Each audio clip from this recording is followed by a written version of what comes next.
So what's up? Good morning guys. Chris TV, welcome back to my channel guys.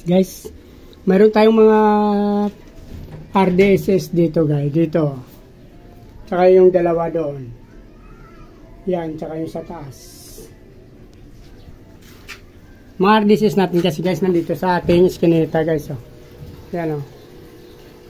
Tatlong tab nakakuha tayo guys ng 25 na fry. Ito sa isang tab guys 15 lang I mean 10. Ito yung 15, dalawang tab to guys, isang 12 tsaka isang 3 lang sa kabila.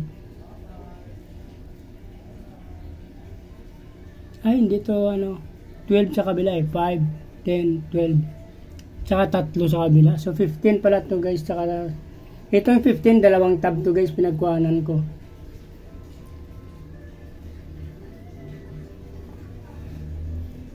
Gaano yung ito guys ito dalawang tab 15. Sa isang tab guys nakakuha tayo ng 10. Parehas RDSS yun guys. So maghanap tayo ng tab nito para paglipatan. Subala ko kasi ilagay sila dyan guys. Mamaya na lang ipapakita ko sa inyo guys kung anong kwan. Subala ko sila ilagay dito guys pag sama-sama. Ito kasi old water na to So, dito na lang pala natin i-acclimate guys. Dito na lang natin sila bitawan. Since matagal na rin to yung tubig dito guys. Ito. Dito natin ilagay. Kukuha lang tayo ng asin guys muna. Tapos, lagyan natin ng talisay leaves. So, ito na guys. I-acclimate na natin dito guys. Ay!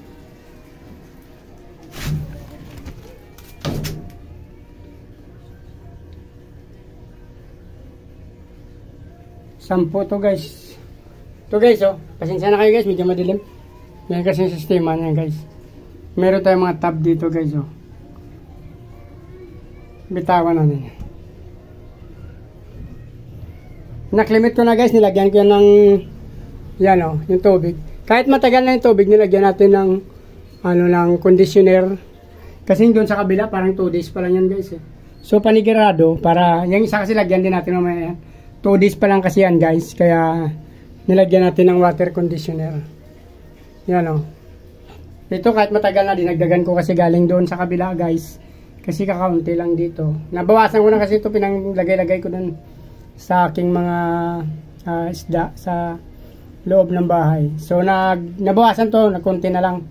So nagdagdag tayo dyan, iyan 2 days pa lang. So para panigurado, nilagyan natin ng water conditioner guys. Yun guys, yung galing sa isang tab 10. Ito yung galing sa dalawang tab 15. So RDSS to lahat guys. Dito natin lahat sila ilagay. Yan acclimate natin sila parehas. Nilagyan ko yan guys ng asin. Tinunawan ko ng asin. Tapos talisay leaves tsaka water conditioner. So 15 plus 10, 25 muna rito. Yan, nalagyan pa rin natin yan. Hindi ko pa alam kung IBM ilagay natin dyan o yung RDSS natin na malalaki na ng konti doon. Kasi gagawin na natin to grow out. Yung sa dulo guys, mayroon na yan na ilagay natin na RDSS. So, lalagyan pa natin yan ng ng nimtag. Wala pa to nimtag guys, ito yung may laman na to. Ito wala pa. Ito mayroon na.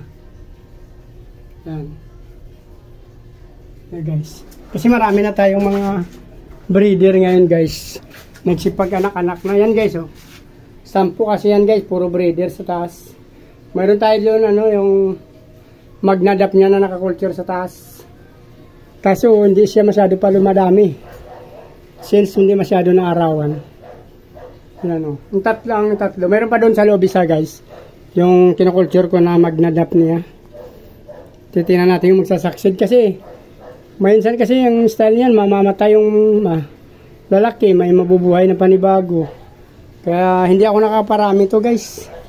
So hinayaan ko na lang muna kasi kahapon nalagyan ko ng pagkain yan. Ngayon hindi ko sila muna nalagyan. Medyo malabo pa yung tubig. Hintayin natin na tumabnaw. So dito na lang muna guys. Please like, follow, and subscribe. Sa mga hindi pa nakasubscribe, ano nyo na lang ang subscribe button guys. Sama nyo na rin yung bell button para updated kayo. Sunod ko pa ng mga video guys. Sa subscriber ko sa mga followers. Maraming salamat sa inyo. Mabuhay kayo hanggang gusto nyo guys. Magandang araw ngayon. Good morning. Walang ulan. Bye bye.